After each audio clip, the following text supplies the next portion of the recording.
যে কোনো রেজাল্টকে আমরা মেনে নেব। আমি একমাত্র লোক, আমি যখন পরাজিত হই তখন আমার যে জয়লাভ করে তাকে মালা পরিয়ে দেয়, এই প্র্যাকটিসটা আমার আছে। আর আমি মূলত স্পোর্টসম্যান, আমার ভিতরে স্পোর্টস কাজ করে, পাশে না থেকেও সেবা করা যায় আমি বিশ্বাস করি, এবং আমার ক্যাবিনেটও ফুল বিশ্বাস করে। এবং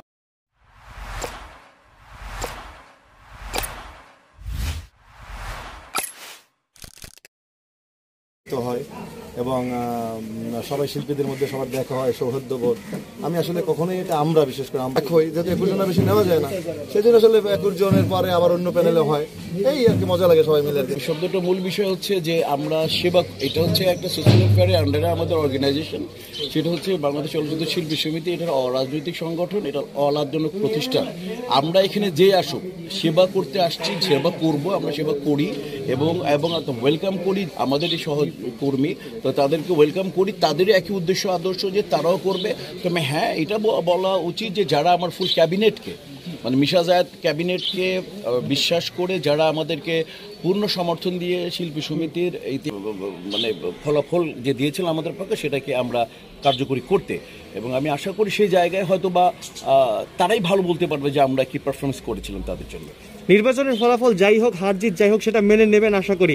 আর রেজাল্ট যাই হোক, যদি পদে না আসতে পারেন, বরাবরের মতো শিল্পীদের পাশে থাকবেন কিনা? ডেফিনেটলি। আমি আপনাদের জ্ঞাতার্থে বলে দিই, আমি একবার এইসি ছিলাম, একবার আমি কালচার সেক্রেটারি ছিলাম, আমি পরপর 4 বছর ছিলাম সেক্রেটারি, 5 বছর ছিলাম সিনিয়র ভাইস প্রেসিডেন্ট, 4 বছর প্রেসিডেন্ট। তো বিষয়টা হচ্ছে আমি মূলত এটা সেবা হিসাবে নেই, মূলত আমি আমার এই ওনাদের মাধ্যমেই, আমার সিনিয়রদের মাধ্যমে আমি শিখেছি কাজ, এবং এটাকে সেবা হিসাবে নেই। এবং আমি মনে করি যে এটাকে আমরা সেবা যারাই করতেছে সেবার উদ্দেশ্যেই করবে, আর কোনো না যে কোনো রেজাল্টকে আমরা মেনে নেব। আমি একমাত্র লোক, আমি যখন পরাজিত হই তখন আমার যে জয়লাভ করে তাকে মালা পরিয়ে দেয়, এই প্র্যাকটিসটা আমার আছে। আর আমি মূলত স্পোর্টসম্যান, আমার ভিতরে স্পোর্টস কাজ করে, আমি স্পোর্টসম্যান। এবং আমাদের এও বলে দেয় যে আমার সাথে যিনি দাঁড়িয়েছেন আমাদের শ্রদ্ধেয় সম্মানিত কাঞ্চন ভাই, মোস্ট ওয়েলকাম। জিতলেও তার পাশে থাকবো বা ইনশাল্লাহ হারলেও তার পাশে থাকবো। মূলত আমাদের উদ্দেশ্য হচ্ছে সেবা করা, অতএব পাশে না থেকেও সেবা করা যায় আমি বিশ্বাস করি, এবং আমার ক্যাবিনেটও ফুল বিশ্বাস করে। এবং আমার যারা যতজন মেম্বার আছে, পূর্বেও তারা দেখেছে যে আমরা তাদের সততার সাথে তাদের সাথে আমরা কাজ করতে অব্যাহত ছিলাম, এবং আমরা যত জীবদ্দশা যতদিন তারা আমাদেরকে সেবা করার সুযোগ দিবে, ইনশাল্লাহ আমরা সততার সাথে তাদেরকে সাহায্য করে যাবে। জায়েদ ভাইয়ের কাছে একটু জানতে চাই যে আপনারা বলছিলেন যে একটা চমক আপনারা দেখাবেন আজকে, তো আপনাদের অবশ্যই সকল প্রার্থীদের নিয়ে আপনাদের আজকে আসলে কি চমক আমাদের দর্শকদের বা আপনাদের সেটা আমরা ফর্ম জমা দেওয়ার পরে বলি আপনাদেরকে। সবকিছু বলে থাকলে তো আর কি, আজকে তো আমাদের কাজ বা আমাদের দুইজন সম্পর্কে আনুষ্ঠানিকভাবে কিন্তু প্রথম আমরা প্যানেলে দুইজন কথা বললাম। অনেকেই কনফিউজ ছিল দুইজন একসঙ্গে করছি কি না, বা দুইজন একসঙ্গে প্যানেল হচ্ছে কিনা, এটা কিন্তু আপনাদের অনেকেরই একটা ধারণা ছিল।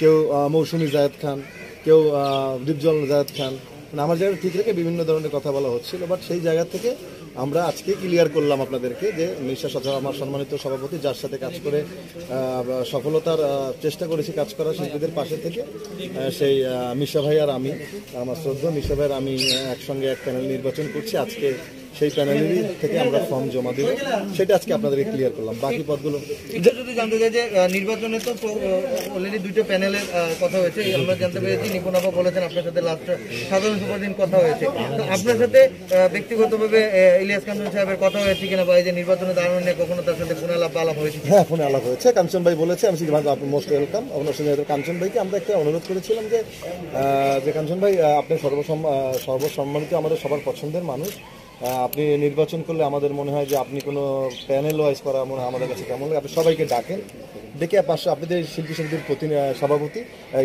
দরকার হয় আপনার সাথে আমরা করবো নির্বাচন, মানে আপনার সাথেই আমরা আছি।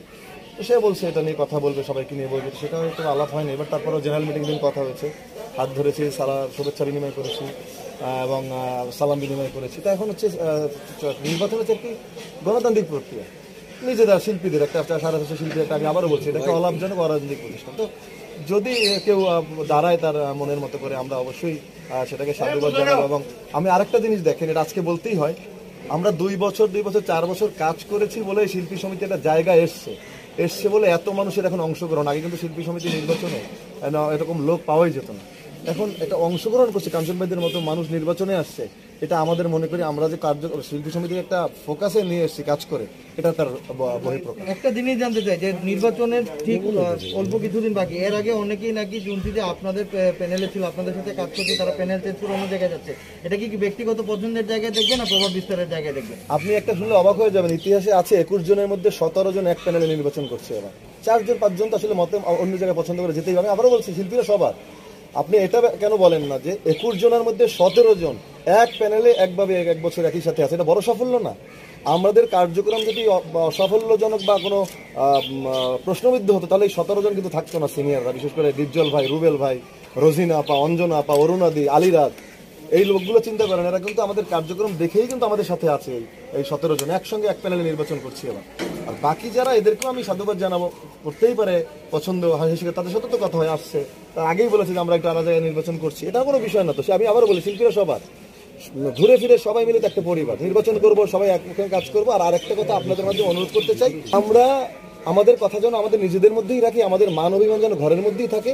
এগুলো এই ক্যামেরার সামনে ইউটিউবে বলে যেন আমাদের শিল্পীদের সম্মান নষ্ট না করে। কারো প্রতি কার এক সংসার চলতে গেলে মান অভিমান থাকতেই পারে, কিন্তু সেইটা একজনের সামনে ব্যক্তিগত নির্বাচনকে কেন্দ্র করে মিথ্যা কথা বানিয়ে তাকে ছোট করার জন্য, বলার জন্যই বলতে হবে, তাকে মানুষের সামনে হেয় করতে হবে, এই জিনিসগুলো বলা আমার মনে হয় এটা শিল্পীদেরকে সমস্ত মানুষের কাছে প্রশ্নবিদ্ধ করা এবং তাদেরকে ছোট করা। এটা বললাম না, এটা তো ভোটের যুদ্ধ বা এটা তো মহল্লার ট্রাকস্টানের ভোট না। শিল্পীরা পরিচ্ছন্নভাবে আসবে, যাকে খুশি তাকে ভোট দিবে, যারা জিতবে তারা জিতবে, আর যারা পরাজিত হবে তারাও তাদেরকে ফুল দিয়ে একসঙ্গে কাজ করার অভিপ্রায় করবে। আর শিল্পীরা এখন তো এমনি প্যান্ডেমিকের ব্যাপার, এমনি নিরাপত্তার একটা ব্যাপার। শিল্পীদের যে দিন আমাদের নির্বাচন হতে যাচ্ছে এবং দুই পক্ষের আমরা নিশ্চয়ই বসবো এবং নির্বাচন কমিশন যে সিদ্ধান্ত নেবে, অ্যাপিল বোর্ড যে সিদ্ধান্ত নেবে, মূলত শিল্পীদের নিরাপত্তার জন্য যে ব্যবস্থা তারা নেবে সেই ব্যবস্থায় আমরা সায় জানাবো। কারণ এখানে আমরা নিশ্চয়ই প্রশাসনকে তারা জানাবে, আমরাও জানাবো, কারণ শিল্পী যাতে একটা নিরাপত্তা থাকে, ওই শিল্পীরা ছাড়া বাইরের লোকগুলো যাতে না আসে, এটা খুব স্বাভাবিক হতে পারে। মূলত হচ্ছে যে নির্বাচন কমিশনার যে সিদ্ধান্তটা নেবে আমরা সেটা আমার মাথায় পেতে নেব, এটাই মূল বিষয়। ঠিক আছে, থ্যাংক ইউ।